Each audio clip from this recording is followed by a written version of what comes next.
একটি কচ্ছপ জঙ্গল থেকে বের হয়ে রাস্তা পার হচ্ছিল, তখনই তার অ্যাক্সিডেন্ট হয়ে যায়। সে রাস্তায় আহত অবস্থায় পড়ে থাকে।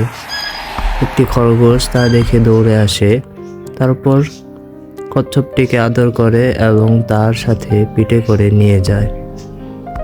খরগোশটি কচ্ছপটির সেবা করে, তার ক্ষতস্থান ঠিক করে, তার আদর যত্ন করে কচ্ছপকে পানিতে ফিরিয়ে দেয়। তারপর কচ্ছপটি পানিতে থাকতে থাকতে বড় হয়। বৃষ্টির অনেক উত্তাপে খরগোশটি আস্তে আস্তে পানিতে ডুবতে থাকে। বন্যা শুরু হয়ে যায়, খরগোশটি কান্না করে। একদিন কচ্ছপটি তাকে পিঠে নিয়ে ঘুরে বেড়ায়। কচ্ছপের বাবা এসেও তাকে পিঠে নেয়। কচ্ছপের বাচ্চাটি দেখে ফিরে আসে।